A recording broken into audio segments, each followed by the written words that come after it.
question for you both, viewers as well. If you were watching yesterday, you probably already answered it, but I'm going to ask it. I'll ask it again, but I'm going to ask you the question, and I will give you sort of clarity to what I mean, so that it's not deemed as sort of misleading or anything. So it is about the season, but it's what will quench your thirst. And when I say quench your thirst this season, I mean you end the season buzzing and happy, and you go through the summer in a good mood, where you're just like, I'm so looking forward to next year. What would your club need to achieve, or how would they have to play, what they'd have to achieve to quench that thirst, where you have a summer like you did in 2004, you have a summer like you did in 1998, and you know what that feeling was like, where you're like, yes, I love this team, and I can't wait for next season. Aaron, how would your thirst be quenched this season? What would have to happen for you? You said something after that where it was like, oh, this can't get any better or something like that. I don't know. Not can't get any better. Yeah. Where you're That's where you lost me, because I'm like, so you're happy with the season, but you must have had seasons as an Arsenal fan. I've had them as a United fan, where you end the season, you're buzzing with what you've achieved.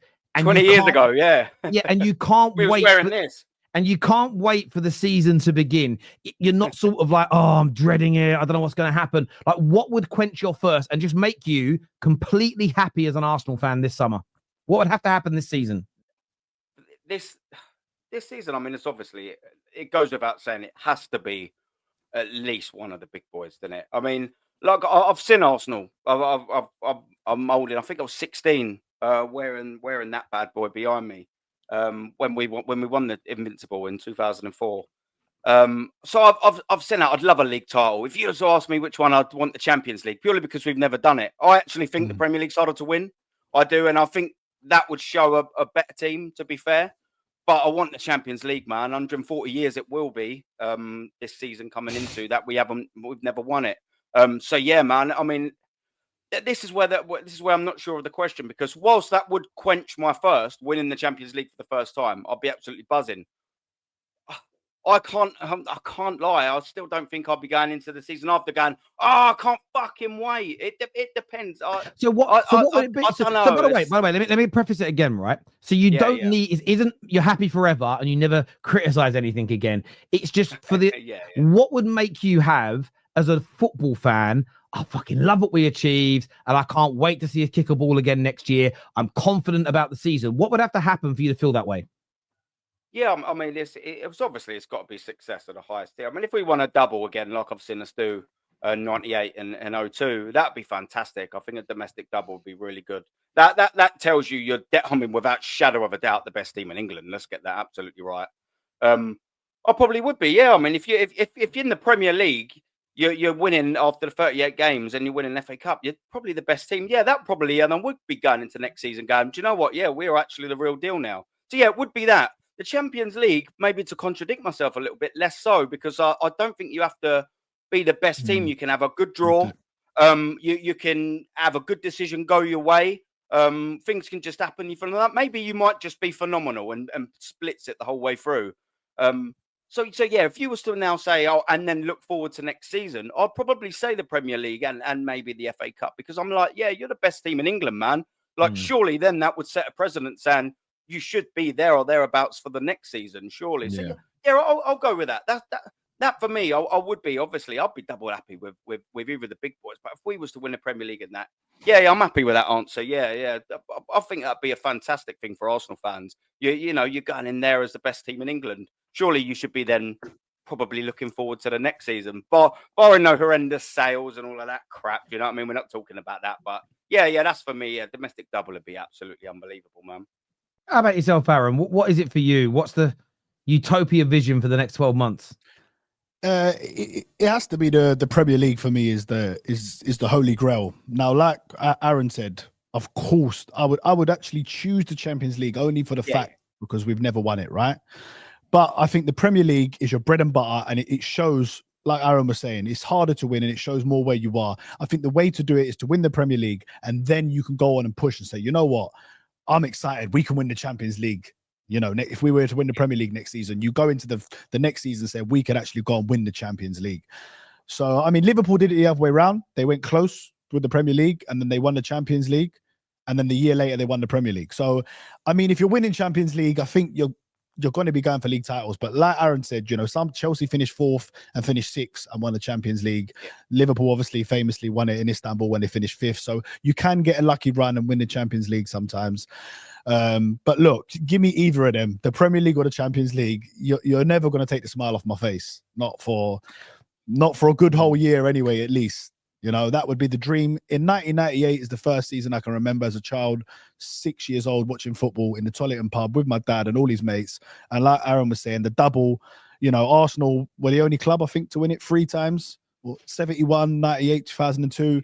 So, I mean, obviously a double would be like, it would kind of give me that nostalgia of the good old days. And, United did do it 3 times. United did it. Oh, you did it 3 times as well, yeah? Yeah, because we did the double and then the double in the 90s. And then we won the treble, which is the double. And then the treble, okay. So we both. So we both done it 3 times. You were the second team to do it 3 times, yeah. Okay, yeah, there you go, yeah. Without, can I just add in, without Mark Viduka in 2003, with a...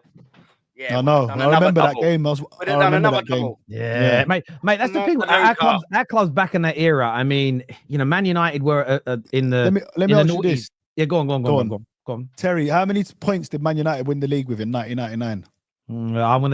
I'm saying 75. 79 points. Can you imagine it? This is what we're dealing with, right? But this is why I don't care. This is the thing with me, right? When people go, team that gets 100 points. Greatest Premier League team ever. The first thing I say is, I don't think that Liverpool, listen, that Arsenal team in between sort of 97 and 2004, I don't think kids know and remember how fucking good that Arsenal team were. Yeah. And there was multiple teams at that level. Plus, and this is the thing about records, right? I don't know about you boys. I remember when you beat us in the early 2000s to the league title. And I remember you won 10 games on the bounce. And you were crowned champions. And then I remember saying something really dumb to my dad a few weeks later. You guys started dropping points. I was like, look, yes, they beat us to the league title, but look, at least it's not by too many points. And my dad looked at me like I weren't his. And he sort of went, "Are you stupid?" I said, "What do you mean?" He said, "It doesn't matter now whether you end up closing the gap to 1 point." He said, "They beat you with 5-6 games to go." And I remember my dad said, once they've won the league, no one cares about the points totals they get. That will change when Pep went for the Centurions thing. And it was like this, the great Wenger teams, Fergie teams, Klopp teams, Paisley teams. Once that league was won, all of those teams would have essentially started partying, drinking. Nobody was going for 100 points. Nobody was aiming for that, which is why I always find it a disingenuous argument to say those teams are better than the teams that came before them. 100%. People weren't trying to break those records because no one, the media, fans, no one cared about it. It was all just about being the champions. No one in 1999 said, "Oh, it was a great treble, but you only got 79 points." Because the context of the season, by the way, the squads were smaller, only 3 subs. Let me just say though, you did win it on the last day of the season when Tottenham rolled over with you. But they tried to beat. Listen, that was I was also that season. I went to my first Man United game that season, and it was the FA Cup final replay against you boys. What a game. The first game, but it was Bergkamp, my idol, the man who made me fall in love with football when he missed the penalty, man. This is the thing with people. This is why he looked like he was going to miss it. I tell you what I hate about modern day football. Like, this is what people keep saying about Gyökeres. Yeah, well, Gyökeres, a lot of his goals are penalties. Yeah, had Bergkamp had been as good at penalties as Gyökeres, United wouldn't have done a treble. This is the thing when people slag off penalties. I think all that is saltiness. You've still got to stand up and score them. You've got to score them. All of our teams have lost finals, semi-finals, and big matches. Yeah. Through not scoring penalties. It's like Haaland only scores it's ridiculous. The slander Haaland gets, it's beyond me. I can't comprehend it. It's ridiculous. Just quickly on the 99 for the league as well. Mention it to Dan because we mentioned about the Viduka thing. Jimmy Floyd, Hasselbank, Ellen Road getting that in there. So that's what done us. That Ellen Road leads 1-0 loss. They stayed up, didn't they? Have you heard the fan zone to that? With the Leeds fans commentating on Sky's fan zone. Oh my god! I probably listen to it if you ain't. Oh, mate. Do you know what I find though about when I ask about quenching the thirst? Right, I would love for my team to put me back into a feeling where even when we didn't win the league and didn't win trophies, I never felt about Man United like I've done in the last decade, where it was this element of sort of, yes, you were disappointed when you didn't win, but you still spent the whole summer back in your club. You still spent the whole summer back in your players. You still spent the whole summer back in your manager. Social media, man. That's what it is. And I think social media is part of it. I also think there are some people that lie about how much they hate their club to get clout. There's no doubt some people lie. Oh, 1,000,000%. Of course there is.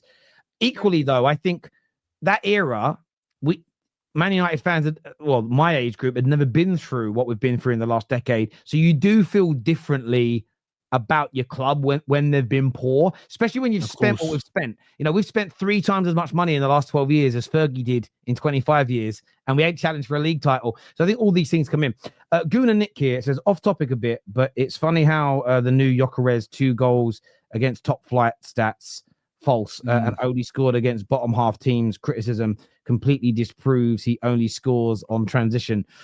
Criticism. Yeah, look, people are just looking for reasons to slag off this deal. What I loved about the transition one, and this was one of the reasons why the likes of Sky Sports will never have me on, is because I'd ruin all their bullshit.